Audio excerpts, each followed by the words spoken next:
I'm about to show you exactly how much YouTube paid me with 84,000 subscribers. Here's a quick reminder of how much I've been making each month in 2020. I was first monetized at the end of January and have been steadily earning around 7,000 to 10,000 each month from May until November. If you're new to this channel, I break down my monthly income and expenses from every source because I enjoy analyzing numbers in spreadsheets. Let's first begin with that YouTube Analytics tab. What a month October was. 1.1 million views, not as good as September with almost 1.4, but 1.1 million views is amazing. It's been a long journey, and so I'm thankful for everyone. 101,000 watch hours, which is hard to believe. A little over 11,000 subscribers, which again isn't as much as September. That was such a monster month for me, but still 11,000. If you keep that pace, it's like 130,000 a year.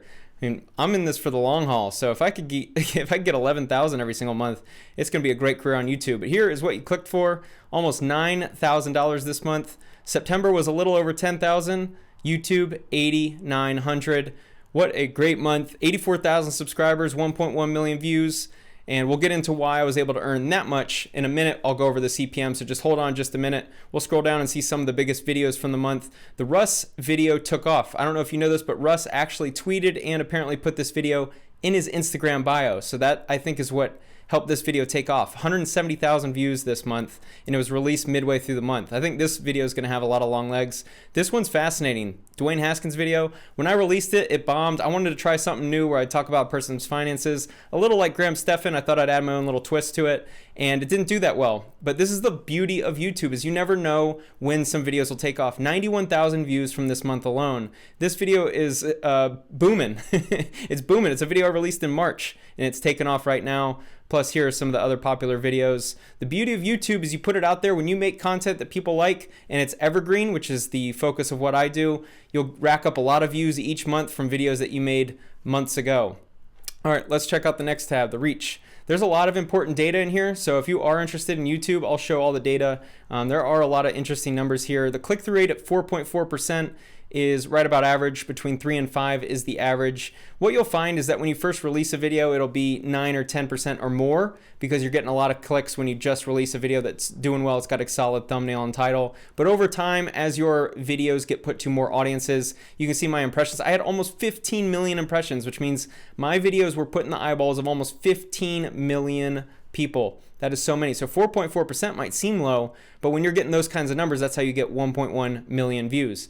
Over 500,000 unique viewers. That's incredible. Over 500,000 people came to a video on my channel. I'm very, very thankful for that.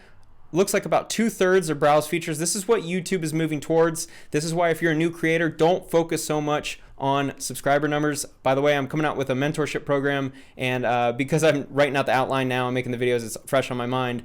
But I talk about this, why most beginners really care about the subscriber numbers, and there's reasons to care, but there's also plenty of reasons not to care. If your goal is to make money and your goal is to get a lot of views, subscribers sometimes aren't the end-all be-all. They're not the most important necessarily. The focus is on views and CPM and finding the right viewers for your channel, which is something I believe I've done well. And subscriber numbers are great. They're great for the vanity metrics, but they're not the most important thing. So anyway, here's some more data for you. If anyone's interested, you can screenshot. I personally don't analyze all this stuff. I know some people dive into the numbers. I don't look that seriously. Engagement, we'll see over 100,000 watch hours. Solid view duration, 5 minutes and 40 seconds. One thing that I found about my videos is that I am generally getting over 50% watch time on a single video. So we'll look at the part 3 of the favorite musicians are broke. Well, this is just a single video, but this is representative of a lot of my channel. And if we go down, the audience retention was 61.8%, which for those of you not familiar, this is insane. This is really, really solid. Right at the end of the video, I have over 50% of the people watch the entire video of a 9-minute video. That is why I think the sweet spot is 6 to 10 minutes on YouTube, because if you can keep the content really tight, eliminate any wasted time or poor speech, you could really edit it down. You can get people to watch long. I mean, this is a steady stream of people sticking around the whole time. These numbers are really solid, and this video is representative of a lot of videos that I put out. And I think that's partially why my channel has grown so much, is because I care so much about the viewer. I want people to stick around until the end. So I try to condense the video as much as possible. My goal is to make the videos as short as possible, which is different than a lot of creators who try to make it as long as possible to get the watch time. that is one strategy. My strategy is audience retention, as I believe that is the real way to play the YouTube game. Let's go back to the dashboard. Let's check out, excuse me. Let's go to the analytics tab, audience. I don't know if there's much here other than, I think this number is important, average views per viewer. This is an indication of a new viewer coming on your channel. How many videos do they check out? On average is 2. I have no idea if that's normal, average, how it's doing compared to others. All I know is the more new eyeballs come to my channel, you basically double the overall views for your channel in its entirety. I use this to schedule my videos. When your viewers are on YouTube, I generally put it out about 7, 8 a.m. You can see that's right when the surge of my subscribers are logging into YouTube. I personally think that is probably a smart strategy if you're trying to do this, to analyze when they're on and put it at the beginning of when that rush is. It's worked for me, so maybe it's always hard to say, is there causality or is it just a coincidence? United States, over half of my views, got a lot of countries represented. This is a very important number here, right? The not subscribed versus the subscribed. So a lot of people might be surprised. I'm getting my mouth full right now. Most of my views and watch minutes are from people that are not subscribed to the channel. Over 80% are not subscribed. This is again why subscribers are not the end all be all if you're an aspiring YouTuber. 20% of my watch time is from subscribers, and I feel like I make content that a lot of my subscribers enjoy, and so this number is probably high compared to some niches, and then in other niches it might actually be a little low. But the thing to keep in mind is that a lot of your watch time, this is normal, a lot of your watch time is from people not subscribed. This is why you should always care about making content that people or a specific marketplace like. In my opinion, I do think it is important to always keep your subscribers in mind. You always want to, they're investing in you. They're subscribing to you. They're going to keep up with you. So obviously you want to be making content for them, but that's not the end all be all because only a certain amount of people watch. I personally wish that number was much higher so that I knew that I was watching video or I was making videos that the subscribers wanted, but that sounds about average. So here's the most important tab, the revenue tab, 8,900 in October. You can see down 13%, which generally you'll look at numbers down as if it's like a bad thing. I personally am so thankful for this number being as high as it is. So yes, it was a little dip from last month, but that is okay. I know how fortunate I am to be earning this kind of income on YouTube. I mean, let's be real, I make videos in my room and I'm able to earn a high income. CPM 17, this is down a little bit. If you look at over the last, let's just do 90 days. This has been trending about the same for 90 days. You can see it kind of goes up and down. But there have been times when I first started getting monetized, it was like $30. If you go up here at 20, let me tell you, when you're at 25 to 27 CPM, it's a great feeling because you don't need that many views to earn a full-time income. But you can kind of see it's trending downward. That's okay. I've been making more broad videos which reach a bigger audience, which helps my channel grow as well as keep the views up. So it's up to you, whatever strategy you employ. Here are my monthly estimated revenue numbers. You can see that it's been pretty steady the past few months. This is absolutely a full-time income, and this is all just off ad revenue. I do have 2 mentorship programs coming out, so I do hope that down the road I can start branching out and turning YouTube into a business. For now, it is just simply ad revenue. And the revenue sources, I did add transaction revenue. I did add the applause button, which you can do on videos. I'm curious at if people will pay. It's almost like a tip, if you will. You could watch the video and tip if you really liked it. I'm curious to see what kind of numbers those bring in. So that is YouTube. I'm just going to go through the videos tab real quick because I enjoy looking back at the videos I made.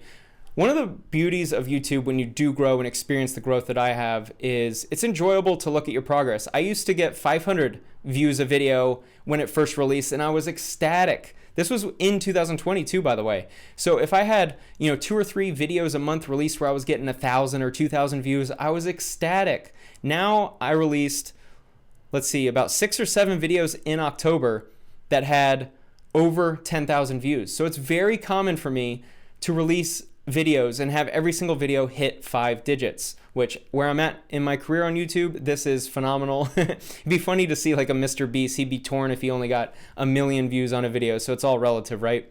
But the videos that don't do well now are 3, 5, 7,000 views as opposed to where it used to be if a video didn't do well, it was 100 views. Big difference. Hope you enjoyed the YouTube section. Now we're going to move on to more personal finance. So here's my home. For those of you that don't know, I run a house hack. I basically have a 7-bed, 5-bath house here in Vegas. I am renovating it right now, but I do rent out the rooms. This is a form of investing. Basically, you can buy a house. If you do it strategically, you can rent the rooms and essentially live for free, which is something I've done for the past like 3 or 4 years. It is something I'm making a mentorship program on. So if you're interested in that, let me know. I'll leave my email in the description so we can talk about it. I haven't created the program. Basically for YouTube mentorship and the house hack mentorship, I can't even speak today. The house hack mentorship, I am creating the program, but what's most important is that I figure out what people want. So if that is something you're interested in right now, I'm actually just looking for feedback. I want to know what people are actually looking for with programs. And the goal would obviously be for the student to succeed. I think that's the way to make programs online. It's not the course. It's actually how can you get 100% of your students to succeed. I think that is the best long-term strategy. So I'll be making more videos on it so I can kind of promote that, this idea, this concept called house hacking. So anyway, now that you know the context, now you can look at the numbers. So my income is from October is really low at only $2,500. This is actually much less than what I will be receiving in the future. Starting November 1st on leases, I'll be at about $3,600 a month for income. That is for reference. Right now I'm renovating my house. I've had some vacancies. I've had some people not pay. Right now in the world, it's just a little hazy with rental income. So I'm not looking at these numbers specifically. But anyway, in October, the kicker was I spent over $11,000 on this rehab just for this month. That's why I'm down almost $10,000 for the month. However, it was still a strong month. The person who still has the mortgage, I'm in the process of buying the house. The person who still has the mortgage is in forbearance and is only taking $500 a month for cash flow. So that's why my numbers are so good. Regardless of the renovation budget, I'm still cash flowing pretty well and will continue doing so. If you want to see what a rehab budget looks like, I'm going to scroll down here. I keep track of every single expense, which is something I would recommend to every one of you. Keep track of every single little expense. A little over $11,000. It was a lot of work. We've been doing a lot of work at this house, and I'm excited for the ability to finally purchase it here in a couple weeks. Now we're going to move on to my personal finance. For those of you asking, by the way, I know a lot of you asked for these templates. Maybe someday I'll think about it, but honestly, I am of the my mindset is I think you should learn how to do it yourself if you are interested in this. It's really not that complicated. Learn Excel a little bit. You keep the income and expenses on one side, the months going across the top in a row, and then you just plug in the numbers. All right, so let's look at, I'll make this a little easier for you to view. So we're looking at October. One more. There we go. All right, collected a little unemployment. I was employed with a W-2. They officially let me go in October or end of September, and so that ran out. I did receive a severance. I was able to receive a little bit of income. So on the personal side, I was able to bring in about $7,800. My expenses on the personal side, including the house maintenance, was a little over $12,000. Yay for months where you're spending more than you're earning. Those are not exactly fun. But what I've done well with this spreadsheet is I've broken up my personal spending. Cornelia Capital is my real estate focused LLC. I created a Cornelia Media, which is going to be the YouTube. So I generated a little over $8,800 in ad revenue. I did have some expenses. And then my Cornelia Education is going to be my mentorship. I have mentored a little bit throughout the year, so I've earned a little bit of money through that. I haven't officially created that LLC, but that's what it'll be called. And I did include some expenses that I incurred this month. So if you want the real breakdown of all my income and expenses, here you go. So personal income side, I've spent a lot more. This is due to the renovation of my house. So I'm under a little over $20,000 this year. My flipping, I officially sold both houses. It's public now how much I lost. I was on the Bigger Pockets podcast if you want to hear the story. But I lost $68,000 this year in my business. So those of you watching me understand that it's going to be funny when I start earning a lot of money, because I'm one of the people that apparently I'm just not good at running a business. Now, thankfully, the YouTube is a really high income to expense type of business. Over $51,000 earned because the expenses are super low. So that's what's helped carry me so far. And then my education, like the mentorship programs that I have, there was a little more expenses than income so far. So I am in the red. But look at this year. I'm doing so well. Those of you watching, it's like, oh my God, Spencer's doing well. He's making all this money on YouTube. Here's the reality. Here is the reality. Over $38,000 lost this year. I've spent almost $104,000 and I still have 2 months to go. So I'm going to spend $10,000 this year. When I was in my early 20s trying to figure the world out, figure life out, I was I was going to be ecstatic. If I could ever earn 100 grand a year, I was going to be like blown away. It's going to be so amazing if I can earn 100 grand a year. Well, here I am, 30 years old, spending over 100 grand a year. Now, if you were to take away the 30,000, let's see, no, it was about 60,000 that I lost from the flips. This number is actually looking a lot better. So I brought in, if you're looking at revenue, I probably brought in like 130 so far this year. I'll probably bring in 150,000 this year. The only problem is that my expenses have been so high. So if you're running a business, always make sure to not follow me and earn more than you spend, because apparently I like to spend money and I like to spend more than I earn. That is why I still don't have a car. So it's going to be really funny watching this video in like a year or two when my income is finally like 2, 3, 4, 5x what my expenses are. But anyway, I enjoy showing the big picture.